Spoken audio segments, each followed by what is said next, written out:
Let's return to This Week in America. Here's your host, Rick Bratton.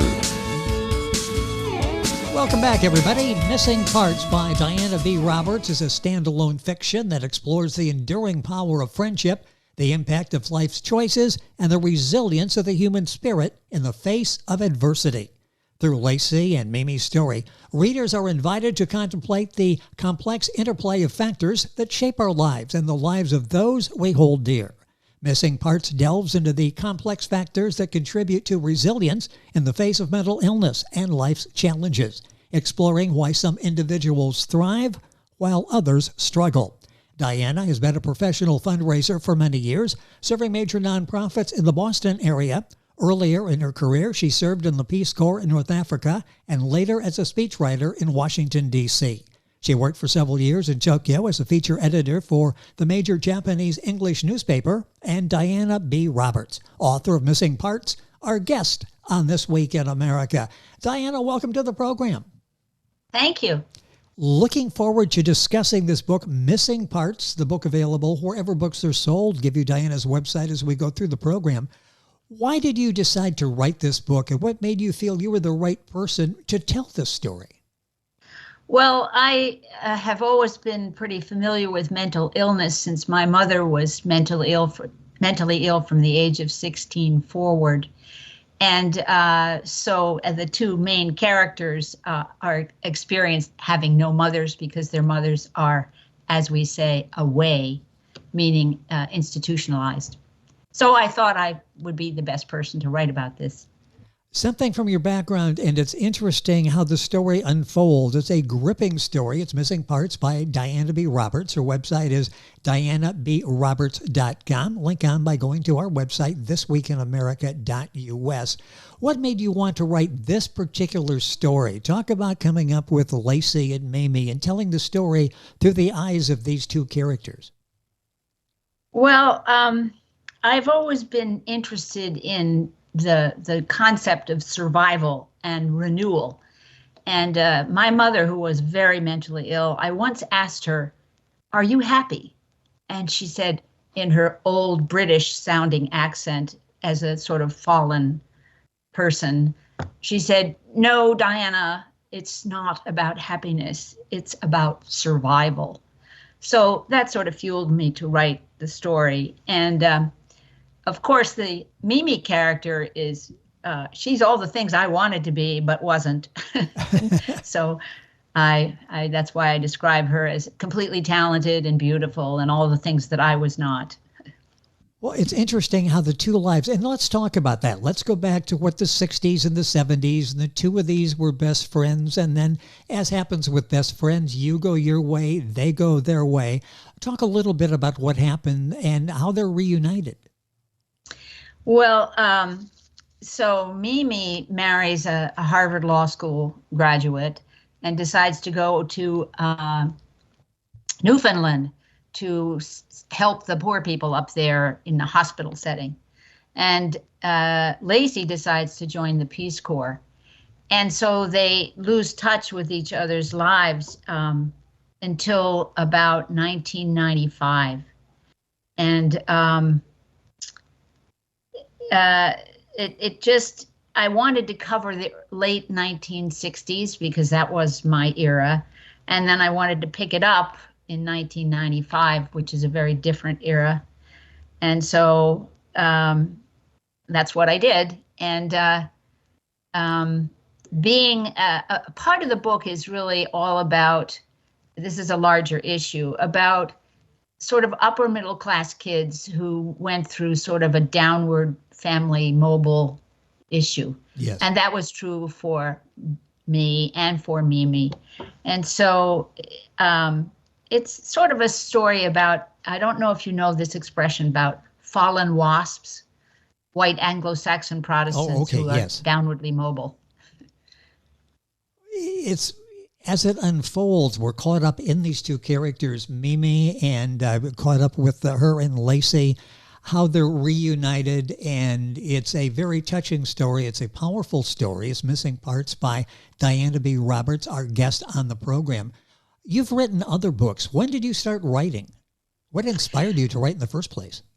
Yeah, when I was a teenager, I was about 14, and I inherited a wicked stepmother. And the only way I knew how to deal with that was to have a place to go to. So I started writing my journals. And I kept on writing them right up until I started the first book, which was a memoir of my mother. So I've always written. Also in the Peace Corps, I wrote home stories about service in North Africa and what that was like. So I've always been a writer. It's just work got in the way. So I spent, nearly 40 years as a fundraiser, where you write more thank you notes than you could possibly believe by hand. Yeah, you have to do those by hand. They're much more impactful when they're handwritten and personalized as well. Yes, exactly. That's very boring stuff. But I've always written, and that's what fuels me. I just always had to write. One of the questions that you wanted to ask me is about what is your writing process? Yes. So there are two kinds of writers. They're the writers that write down by each chapter and outline every single one. Yep. And then there are writers who write by the seat of their pants. And I'm a pants writer. I find that most people are. You read about this, you've got to be very structured. You've got the strict outline. Get the outline, you go back, you fill in with dialogue, and end of story. I read and talk to so many people who say, I really let the story sort of dictate where this is going to go. I may not know when I sit down to the computer where I'm going that day as I'm sitting down to the computer. That sounds like you sort of like it organically flow. That's right. Whether that's good or bad, I don't have a judgment about that. But I read one of your other interviews where the man said something about waking up at 2 a.m, and he would write then in case he would forget it by the morning. Yes. I don't really do that. I let the story wander where it's going to, and I take time away too, because I like to think about what the next steps in the story are, and I have to go away and not write them for a while. How is it to walk away from a story? When you're telling this story, for example, Lacey and Mimi, and they meet in a homeless shelter, and Mimi has been through all sorts of problems in the several decades they really haven't seen each other. That's pretty heavy stuff. Is it difficult just to close the book on that for the night and get back to it the next day? Yes, partly because I have spent a lot of time in the soup kitchens of the Episcopal Church in Boston, at the cathedral. And so I was pretty familiar with the kinds of people that show up there. And as I write about one of the guys who's completely nuts. And so I imagined what it would be like to encounter someone who had been dear to me in my life, who would be estranged. And that's kind of what I imagined to write about. And what's later in the story is because these two women had grown up in pretty socially, upwardly accepted circles, going to private girls' school, etc. And they joined some socially acceptable clubs. And then Mimi goes off to Newfoundland and Diana goes in the Peace Corps. So when they come together in the Episcopal soup kitchen, it's like all time went away. And Lacey says, sit here, I'll come right back. And she goes back to get some coffee, and she comes back and Mimi's gone because she couldn't take it. So then the rest of the story is Lacey pursuing reconnecting with Mimi in a really significant way. And then, of course, they both had joined a very socially prominent club in Boston, which was a charity to write musical theater and then give the ticket sales to the Mass General Hospital as a charity thing. So when they come together, it turns out that Mimi had written a musical theater performance up in Newfoundland to benefit the doctors of the hospital where she worked. And so she had saved this musical theater, this show that she had written. And the two of them get together and come together again in this social charity where they had spent time. And they produce a musical show. It's kind of a crazy end to the story. The book is Missing Parts. The author, our guest on the program, Diana B. Roberts. Her website, very simple, dianabroberts.com. Book available at Amazon, Barnes & Noble, the usual places. If you go to our website, you can link on directly to Diana's website, get information on the book, and order that there as well. What were some of the themes that you hope to convey in writing Missing Parts? Yeah. I wanted to write about the endurance of friendship, the impact of life's choices. Mimi goes one place and Lacey goes another, and they lose contact for 25 years. But more importantly, about resilience, the resilience of the spirit and the ability to renew after much diversity or much time lost. Diana B. Roberts, our guest. The book is Missing Parts. What fuels your creativity? And I ask that because all of your life has been involved in the creative process. Trying to be a fundraiser successfully requires creativity as well. What fuels your creativity? Where does this come from? Well, I'll tell you, music. I've always been a singer, music, and sports. I played team tennis for 25 years and squash. I love sports. I love watching all of the tennis international competitions. And that kind of fuels me to write other stuff. I don't know what else to tell you. Right now I'm doing line dancing and I sing in a choir. Those things fuel my creativity. Still incredibly active. And other books then, we'll talk about that in a second, that Diana's written, and you'll find all of those at her website, dianabroberts.com. If you go Amazon looking for it, just go to her name and you'll be able to see the other books that she has written as well. How has your background shaped your writing? Obviously, a lot of similarities between you and Lacey and Mimi. How much of your background do you use in your writing? Yeah, I sort of spoke a little bit inarticulately about sort of growing up in a socially prominent area of Boston and how times have changed that so many people are sort of coming down mobily from thinking that they were the finest things in the world. Yes. So going to private school and you know, going to dancing school as a kid and all of that stuff has all changed. And so writing about the sort of downwardly mobileness of people today was something that has always appealed to me. I don't know if you've ever heard of a book called The Late George Apley by Marquand. It's all about social Boston and the bygone days. Ah, okay. So that's a lot of my background that fuels what I write. What was it like when you left that background and went to the Peace Corps? What was the Peace Corps experience like for you, and how did it shape you? Well, it certainly turned me into a hippie.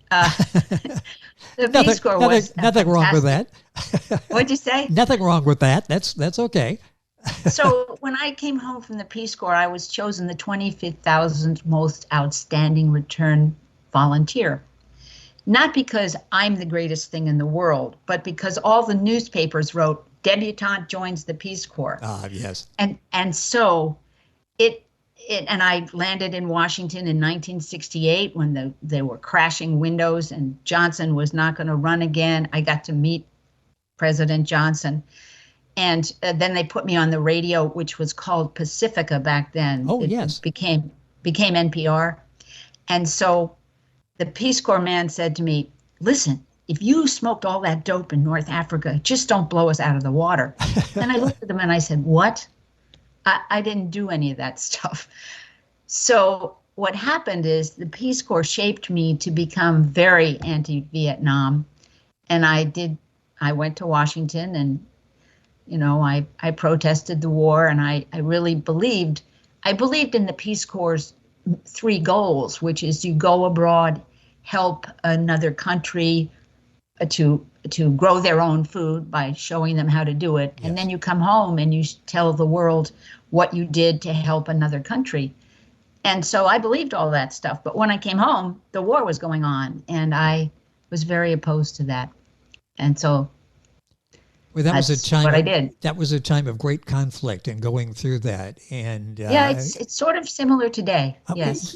Yes, it is. And people out protesting, and it does bring back memories of that era, the mid to late 60s that so many of us went through. You mentioned before an author that had written a book I was not familiar with, but interesting topic. Who were some of the authors that shape you, that you enjoy reading, that maybe inspire you as a writer? Yeah. Kristen Hanna is a terrific writer. I just read The Women, which is about nurses in Vietnam before women were ever allowed to go to Vietnam. Also, David Grand's book about the killing of the Flower Moon, the Indians in Oklahoma. And also, I just finished Doris Kearns Goodwin's book called An Unfinished Love Affair of the it's a portrait of the 1960s. But I would say Kristen Hanna is just about the best writer I know. You mentioned Doris Kearns Goodwin. We've done several interviews with her over the years. Just a great guest, and I would just love to be able, there were interviews like half hour, but I'd love to sit for, I don't know, 3-4 days and talk with her what her husband went through in the Great Society and all of the politics and the president she knew and what she knew and the wisdom she has. A remarkable lady. Absolutely. I mean, Sergeant Shriver was my boss. He was the head of the Peace Corps. Yes.